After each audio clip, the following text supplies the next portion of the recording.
We had not heard from Stefon Diggs since the Bills sent him to Houston and ended his tenure in Buffalo. And the conversation that I have heard about Stefon Diggs and Josh Allen's relationship over the last couple of years, we've kept asking both of them when they've appeared on this program, and the answers that they've given us 100% do not match the rumors and conjecture that I have been told, and I don't really bring to this fore because I only talk about rumors and conjecture once a year, and it's what I hear at the Combine. And a lot of what I hear at the Combine has turned out to be, what's the word for it? True. Maybe my favorite. Not all of it true, though. Not all of it true. But at any rate, Stefon Diggs spoke about his departure from Buffalo. Oh. And one would think this is where he can, take his shots if there's shots to take. But, I mean, the high road that he took when talking about his tenure, about leaving the Bills and Josh Allen, the altitude was so high, to be honest with you, I think oxygen tanks came down from the ceiling. So this is what he had to say about his departure from Buffalo. I mean, for me, I got try not to get too personal, but I kind of felt it was going in that direction. Like, throughout the season, it had some ups and downs, especially after the first 8. We had coaching shifting and different things going different ways, different scheme-wise, schematic, and, the ups and downs of it. But for me, I kind of, you kind of feel it in the air a little bit, especially, personal feelings. But for me, when I got traded, obviously, I was happy. I was in a good place. Like I said, I told God to light my path, and here I am. So he makes no mistakes. I'm standing firm in that. I'm standing strong. So when I say I've been smiling, I've been smiling. So that was his story of events, that he got the sense of it. Everybody got the sense of it. Everybody did. And this is what he had to say about his quarterback, Josh Allen. I feel like he was a intricate piece in my career, because at that point, when I left Minnesota or whatever, I presume I was a good player, but I always felt more for myself. I felt like I was better than that, that I could be better than that. And I kind of, up to that point, I was just like, I'm going to roll the dice and bet on myself. And they sent me to Buffalo. I don't know if they sent me to Buffalo with the most kindest, with the most great intent, but all's well ends well. When I got to Buffalo, Josh was still my guy.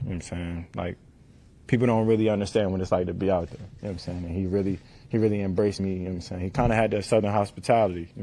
So for me, he embraced me, spent a lot of time, and I probably wouldn't be right here if it wasn't for him. So, I got a lot of love for that boy. So y'all give him a hug and a kiss for me. And that was his walk-off. You all got a hug and a kiss for him. Okay. Send it to him. Wouldn't be in Houston if it wasn't for Josh Allen, and he wouldn't be, I guess he didn't say I wouldn't be in Buffalo if it weren't for Case Keenum. I didn't hear that one.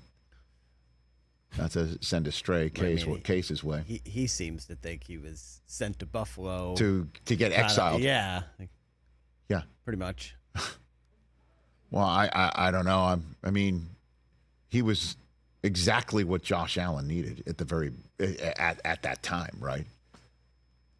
And he's exactly what he was looking to show, is that I can be the number one on a team and take that team to new heights. It's just they didn't break through, and then whatever led to not breaking through, I think, led to a breakdown, and nobody just has any interest in publicly hashing it out. Like, nobody does. So there's that. But now it's just his new role and how he's going to fit in, and certainly with the ability to get another contract based off of this year, how will it play out where Nico Collins gets his and Tank Dell gets his, but you have to sit here and think, as Albert Breer said in the last hour, the team that everybody has consensus on, that he talks to other GMs and coaches and other people who call, the number of times that an information man or woman in our business gets calls from other people saying, what are you hearing? And then the person will say, well, then what are you thinking? And that's the way it goes. That's why I always ask folks who are in the information business, what are you, when you talk to others, what's the consensus on certain subject matters, and the consensus on the subject matter of which team has pressed the most buttons properly to set themselves up for ultimate success this year? He said Houston Texans. And I think adding Diggs to this mix is going to create much havoc on other teams' defenses, don't you think? Oh, yeah. It was already going to be a problem. You know, and we'll see how Joe Mixon looks here, too, right? Because Devin Singletary ran like the wind, you know. And we'll see what Mixon looks like added to this mix, if you will, in Houston. With Diggs in that fray here. And, you know, Damian Pierce had an off year for anybody that drafted him in the first round of their draft or second round of their fantasy draft. He's still there. They got a stacked offense, man. Noah Brown is terrific. I mean, when he was – and Robert Woods, Bobby Trees, he's still there. Mixon 1,000 yards rushing for the last 6 seasons. Yep. I mean, Dalton Schultz with Laramie Tunsil and Shaq Mason, and the line is ready to go. I mean, that's why you see, if you look at the fantasy rankings, you know, Stroud is a top 3-4 guy right now. No doubt. No doubt. Certainly based off of last year. Catch the Rich Eisen Show every single day on the Roku channel, 12 to 3 Eastern, for free.